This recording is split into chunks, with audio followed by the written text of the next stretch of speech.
Chander Pahar, Mountain of the Moon, is a novel written by Bibhuti Bhushan Bandyopadhyay approximately 86 years ago. The story follows Shankar Roy Chowdhury, a young Bengali man who embarks on an adventurous journey to Africa. In his expedition, Shankar is accompanied by Diego Alvarez, a miserable Portuguese companion. Together, they face various challenges, encounter wild animals, and navigate treacherous landscapes while searching for diamonds in the Mountains of Moon. The novel is renowned for its gripping narrative, vivid descriptions of African settings, and the dynamic relationship between Shankar and Diego. I have tried to follow the story completely except some minor changes. Mountain of the Moon. Starting the first episode.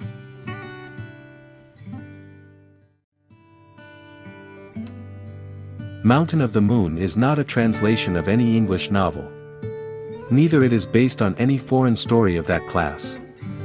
The storyline and characters of this novel are creations of my imagination. However, I took the help of the book some famous travelers like Sir H. H. Johnston and Rosita Forbes, to give a true description of the geographical features and scenery of the various parts of Africa.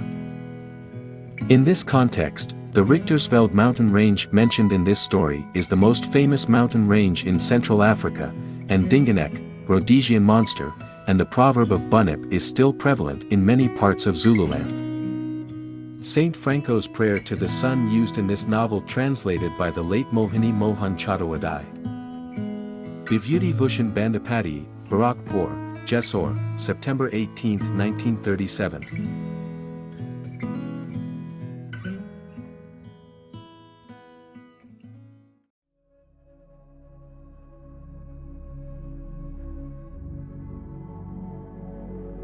Shankar, a boy from a remote corner of Bengal, had just taken his high school exams in Kolkata and come back to his village. In every morning he would chat with friends, enjoy his siesta, in the afternoon go fishing with friends at the local lake.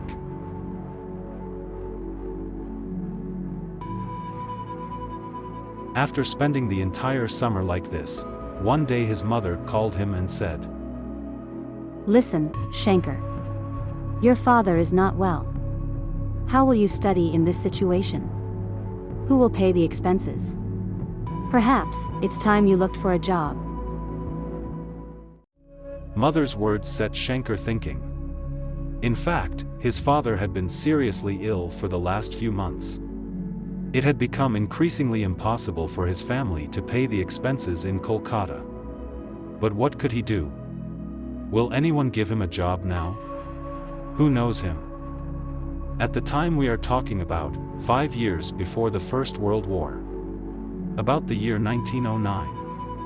Life was a lot more relaxed then, finding a job was not all that tough. Shankar's mother went to the wife of a neighbor who worked in a nearby jute mill and requested her to tell her husband to help Shankar. Her husband was so gentle. The following day, he came over to say that he would help Shankar find a job in his mill.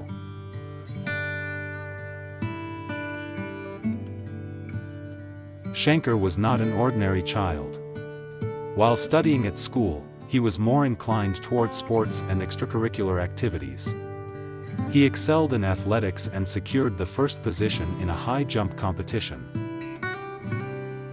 At that time, there were no center forwards or athletes in the field of football in his area like him. His agility and skills were remarkable in activities such as climbing trees and horse riding, and he was particularly skilled in boxing. While studying in Kolkata, he also trained in boxing at YMCA. Due to all these reasons, he hadn't done too well in studies. He had managed only a second division. However, he had an extraordinary knowledge in one subject. His passion was reading maps and large geography books. He had a strong grasp of geographical calculations. He could almost identify all the constellations that appear in our country's sky. This is Kalparush, this one is Saptarshi. That is Cassiopeia, and Scorpius. He knew which constellation appeared in which month and in which direction, as if it was imprinted on his mind. He could tell the direction by just looking at the sky. It can undoubtedly be said that most boys in our country do not possess such knowledge.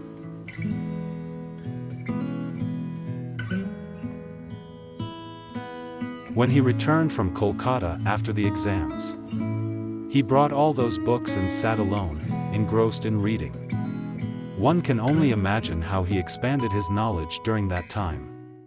One day his father suddenly fell ill, and the poverty in his family became unbearable. Desperately, he requested his mother's permission to take up a job. He could not bear to see the distressed faces of his parents. It was necessary for him to find a job at the jute mill. However, he understood that taking up that job would shatter his life's dreams. He was a skilled football center forward, a district high jump champion, a talented cricketer.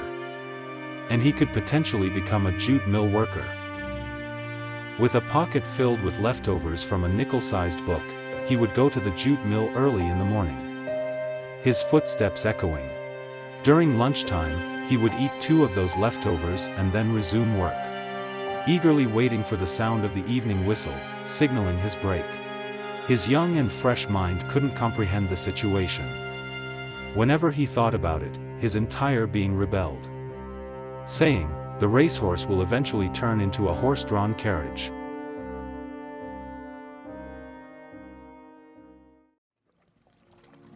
It will soon be dark. Shankar has been sitting alone by the riverbank, contemplating all these words. His mind wanted to soar. In a faraway land, amidst countless daring adventures, like Livingstone, Stanley, Harry Johnston, Marco Polo and Robinson Crusoe. He has crafted himself from a young age. Although he hasn't considered what might happen to boys from other countries, it is highly unlikely for those boys who born in India. They are made to be engineers, schoolmasters, doctors, or lawyers. The aspiration of venturing into an unknown territory in an unknown region is extremely rare for them.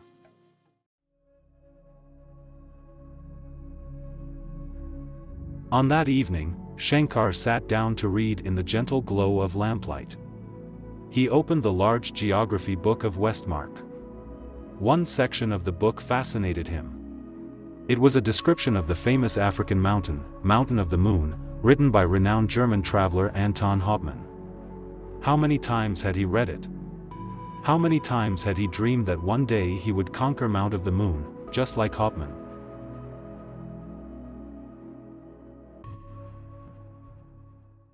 He had a strange dream that night. He is in dense jungle of bamboo forest on the foothills. Wild elephants are trampling down bamboo stems with a crashing sound. He and someone else climbing up a steep mountain together, emerging on a majestic peak. It was exactly like the description of Mountain of the Moon by Hauptmann in Westmark's book. The same dense jungle of bamboo stalks and tall trees covered with creepers. Underneath, a thick carpet of sodden leaves, an occasional barren patch of hard rock. And far away, seen through gaps in the foliage, a snow-clad mountain peak washed by moonlight. A clear sky with a trillion stars scattered around. He heard trumpeting of wild elephants. The entire jungle vibrated with the sound.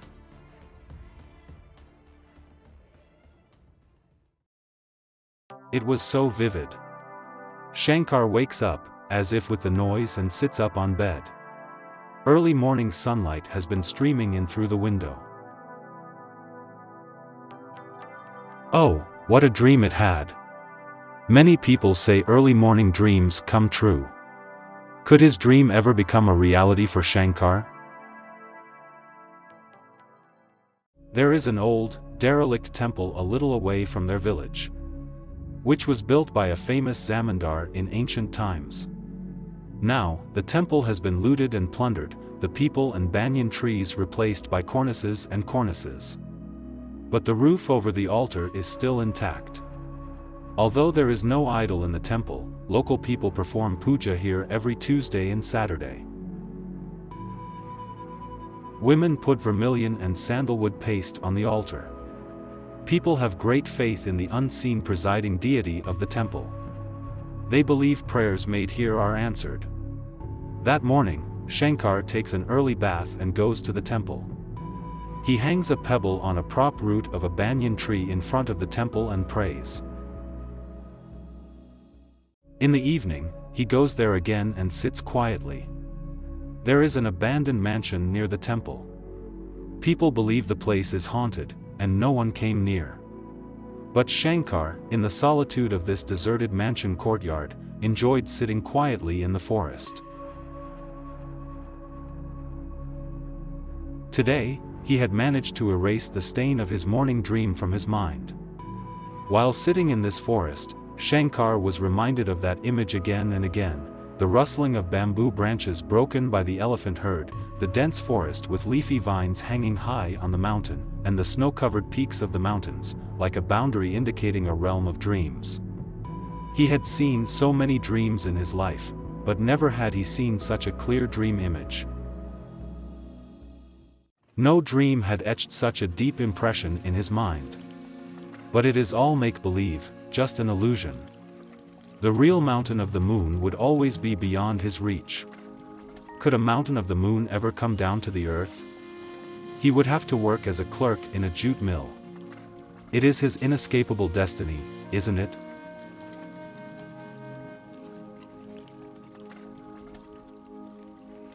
But our life is full of such strange coincidences. If you read them in fiction, you would laugh them off as absurd. In Shankar's life too, such a turnaround came about from a completely unexpected corner. In the early morning, he just reached home after walking around the riverbank. Suddenly a neighborhood Rameshwar's wife came with a piece of paper in her hand and said, "My dear Shankar, at last, there is a news of my son-in-law after a long time. He has written to his people at Bhadrashwar. Pinta came back from their house yesterday. This is the address they have given. Could you please read it out for me?" Shankar replied, "Oh really, you have heard from him almost 2 years later. How scared were you all when he ran away without a trace? Hadn't he done the same thing once before?" Shankar opened the letter. On it was written, Prasad Das Bandyopadhyay, Uganda Railway Head Office, Construction Department, Mombasa, East Africa. Shankar's hand trembled as he read the letter. East Africa. Can anyone run away that far? But he knows that the husband of Nani Bala Didis is very adventurous and loves to travel. Shankar had met him once when he had come to their village. Shankar was in middle school then. The man is very generous in nature, knows how to read and write well, but couldn't stick to a job for long, has a restless nature. Once earlier there was a news: he had run away either to Burma or Cochin after conflicting with his elder brother. And he had gone all the way to East Africa. Rameshwar's wife couldn't understand how far away her son-in-law had gone. She had no idea about the extent of the distance. She left. Shankar wrote down the address in his notebook and wrote a letter to Mr. Prasad that week. Did he remember Shankar from his wife's village? He has graduated from school and is yet to be employed. Can Mr. Prasad find a job within the railway for him? No matter how far, he will go. After a month and a half, when Shankar becomes almost disappointed about receiving a reply to the letter, he received an envelope addressed to Shankar. It says something in the letter: Number 2 Port Street, Mombasa. Dear Shankar, I have received your letter. I remember you very well. I can hardly forget that I lost to you in arm wrestling. Will you come here? Please do. If a boy like you doesn't come out, who else will? A new railway is being constructed here. The company requires lots of people. Come here as soon as you can. I take the responsibility of getting you a job. Yours sincerely, Prasad Das Bandyopadhyay. Shankar's father was very happy to saw the letter. In his youth, he himself was a person of adventurous mindset. He did not agree that his son would go to work in jute mill. Because of financial problems, had been forced to give in to his wife's wishes. A few months later, Shankar received a telegram from Bhadrashwar. Mr. Prasad has recently arrived in the country. He will return to Mombasa in 20 days. Shankar could accompany him if he wished to go to Uganda. The end of first episode. Mountain of the Moon of Bibhuti Bhushan Bandyopadhyay.